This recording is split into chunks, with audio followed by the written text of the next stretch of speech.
New and heightened credit card offers on today's Milenomics² podcast. Hello, everyone. I'm Sam Simon. And I'm Robert Dwyer. And this is the Milenomics² podcast, no annual fee edition. If you're not subscribed to the full Milenomics² podcast, you're missing out on a deeper dive into topics like the following. I'll take this first one because I like Marriott more than you, let's be honest. Heightened offers from them. Big offers. $200,000 on the Bonvoy Brilliant. $175,000 on the Bonvoy Bevy, a strange card maybe we haven't talked about before. And the business up to 5 50K certificates. I kind of like that. Yeah, you like interesting. Let's run down this. I mean, that Brilliant at 200,000 is a lot of Marriott points. I mean, they've devalued for sure a lot. 200,000 Marriott points, Robert, with nothing to do. Yeah, I'm not bragging here. I've got a million of them, and I don't know. Somehow I like more. There's so many different ways to use them. I mean, even besides the stays, the air travel, thing that's is still a point. thing. Transfer, yeah. Yeah, top them off for JAL or something like that is something that's always in the back of my mind, but.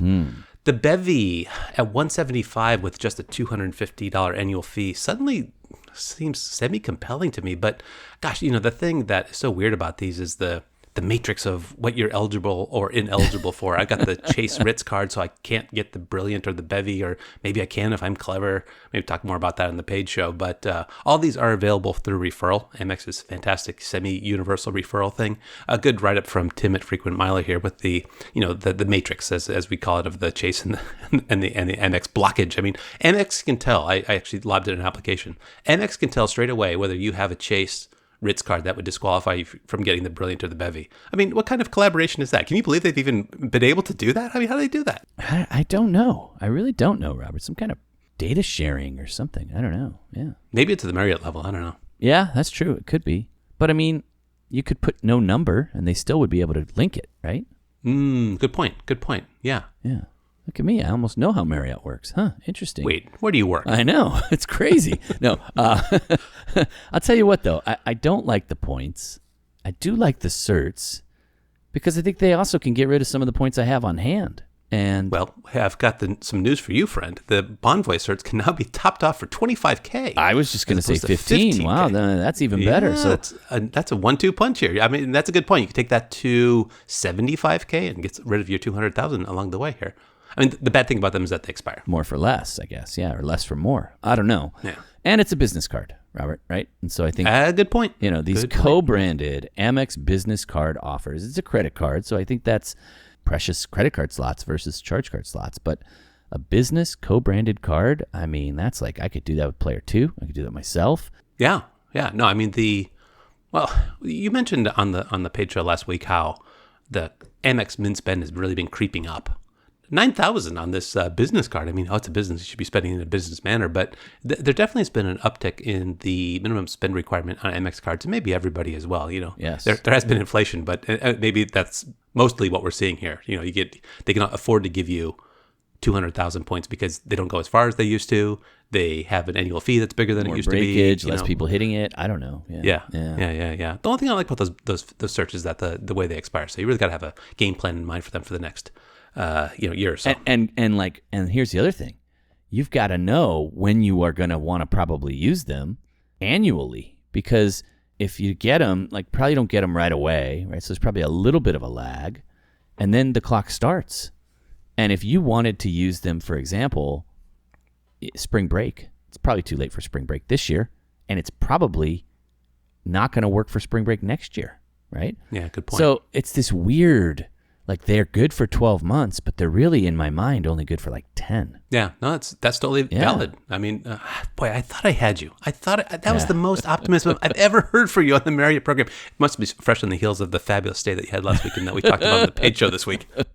Robert, I had a Hilton free night certificate expired 2 days ago. I don't know. Maybe I can call in. Isn't that great? That they do go away eventually. if you just let them ignore them for long enough. I got 4 left now because of all these nonsense shenanigans. But yeah, and then you have a little grace period where you can call back. But and half of me is like, I should probably shoehorn something, make it happen, get them to uncancel it. And I don't even care, Robert. It's do any of these cards, speaking along the same line, have annual free night certificates that keep kicking off? Oh, for sure. Boy, they got those in spades, looking to get you in for the second year. I think Amex is pretty smart about that, so that would happen as well. I'm not sure what the levels are. I was just looking at the Brilliant and the Bevy. I know they put different levels of them. I think it's 85K and 50K after that first year, and they drag you along. No, it's crazy because, you think you want an 85K cert because more is better, but then you sit there and you go like, I can't use that at the Courtyard. I mean, that's insane. I don't want to do that.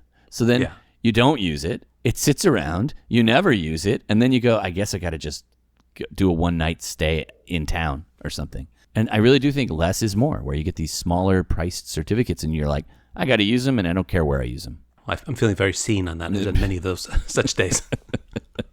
We got a bunch of card offers here. We're not covering them, but there are Heightened Delta offers as well. So it seems like a co-branded bonanza right now. What's this next one? Yeah. Chase Hyatt Business, 80,000, which is, I think, the highest I've ever seen from it. Hard to get, can't get it under 5 if you're over 524, which I am typically, and I sometimes lob it in an application thinking if they heightened the offer, did something different with it, maybe I would sneak in, but I have not been able to get this card. And the reason I like it is because it does a better job of generating elite qualifying nights towards Globalist than the personal version of the card does. You need 10K in spend for 5 elite qualifying nights, which is better than the 2 nights you get per 5K of spend, which isn't really most people's focus with these Hyatt cards. We covered the Hyatt chart devaluation, so again, more inflation here. The points aren't going to go as far as they used to, maybe. But 80,000 is a good, healthy amount. But if that's the thing I would really like about it. The $195 annual fee is not waived the first year. And 10K minimum spend in the first 3 months. It's not just Amex that's doing it. So available for the referral. I haven't confirmed 100% for sure that I could refer from a personal to a business. I think you can. I bet you can. I haven't been able to in the past. So look for that if you have a friend or a spouse or something like that has the personal version. If you're eligible for this, I think it's a good offer. I'd go for it. Any interest on your side? Have you ever had a Chase Hyatt card at all? No, have not. No, Robert, haven't. You're newly minted Globalist, though, aren't you? Happened just this morning. I thought congratulations. I was at a local diner and I showed my wife. I said, "Hey, I'm Globalist." As of that stay. She's like, night. "Who cares?" I was like, "I thought they'd come over and improve my eggs Benedict here at the cafe." Robert, did she have any reaction? Total flat tone? No. Oh, she was not impressed. I love how little we impress our spouses with the things that blow our minds. She is the one who has been the globalist in the past. Like I said, she has the card, and I've forever been the lowly, spouse who is interacting with her Hyatt concierge, not my Hyatt concierge, That's her right. Hyatt concierge. So I'm a globalist for the first time in a long time, and through stays. And we talked about that on the paid show. So a pretty good opportunity there to be able to get status, and I've got it through February 2028. Oh, 2028. That's right. Yeah, next year's 2027. You better recognize. Yeah. But I mean, even as a globalist, the reason I bring it up is not to just that's not why I brought it up, but as a globalist, you still would like this card? I would. It never hurts to be able to gin up some extra nights through spend, if you want to get to a threshold or something like that. Or in the future, I'm Globalist Light. And you don't get any of those benefits. I get you. Exactly. Yeah, that makes sense. Exactly. Yeah. There's always a reason for a new card. That's funny. Yeah. Yeah, I don't think I'm willing to cut weight, though. So ironically, I might get one on my wife's side. And then she'd be the globalist again in 2028. We're mapping out the future here like the Olympics. Oh, man. Always time for a card, but maybe not always time for this next card. What do you think, Robert? Might be one of the worst cards we've ever talked about in the show. And that's from a golfer. Ooh, that's tough because we've talked it. Hold on. Might be one of the worst cards we've ever talked about on this show. Is there a worse card? I mean, we've talked about HSBC cards, Robert. We've talked about Banco Popular cards. I mean, we've gone way down the rabbit hole. And you're saying this golf card is worse. And I wish the name was different, but it is literally golf card. Hey, just name it so it's a straightforward thing. But it really reminds me, remember that wine card we had a few years ago? Yes, I thought the same exact thing when I read it, Robert. It's very similar. That was a good but I actually card, got though. value out of Yeah. that. I had a $1,000 bottle of wine from that card. I mean, I don't think this golf card's going to get you anywhere near that. Although they say that their coupon book is worth $1,100. Wait, Can you believe that? No, I don't believe it because I think one of the coupons is like $6 a month or something like that. So That's the typical play. I know you like Dunkin' Donuts, but you don't like Dunkin' Donuts. Yeah. But it's this crazy benefit. I think they get to that figure by virtue of they have a lot of direct tie-ins with a lot of golf things, and they're not golf things that like PGA Tour Superstore or Golf Galaxy or something like that. They're these obscure kind of travel companies that put together golf trips, and they're discounts on golf trips, and they're probably pretty small. Like you'd have to, like you get $125 or $250 off a trip that's like $2,000 or $3,000 probably. So how many of those you take a year? Yeah. Yeah, and so you get they're so specific that it's not like just spend it on anything that codes as golf and you get a just great thing. And so even the 20,000 point welcome bonus that you get after spending $4,000 and the $250 annual fee, it just doesn't make sense from the enthusiast standpoint. We've talked so much about the co-branded paradox of you want to fly United, you live in Newark, you got to get a United co-branded card, and it's like, well, that's just not a good card to put spend get on. The debit card, cases. Robert. Yeah, exactly. You get that, and you'll get the board access. That's better if it's ever better. But this one, it seems like, I mean, you can Google somebody saying, hey, I don't travel that much. I play golf. I want a golf card.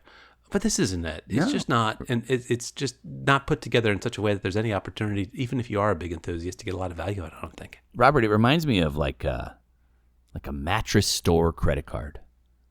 Yeah. Yeah, almost. Like, right. You go to some of these specific stores, and they're like, the credit card is issued by, and it's issued by like Community Bank or like a real bank. And you're like, but it's your credit card, just this one store. It's weird. Yeah, it is almost like that. It's, I think, highly put together by this guy that runs this thing called the Random Golf Club, which, he's got some pretty good YouTube videos out there. And it's like, you don't really have a golf club membership, but you go on trips with these guys and they get you access to all these private clubs and things like that, which it all sounds good to me at a certain level, but it's just too specifically tied to those things. It needs to be a little bit more general. It needs to be a little bit more generous. I mean, 20,000 points that can only be redeemed towards these merchants that they're in cahoots with, it's just a little too restrictive. But you and I have talked about angles that are tremendously more valuable than this. I mean, I think, Robert, you just recently had a paid stay that you used an angle for to be able to golf at Pinehurst, right?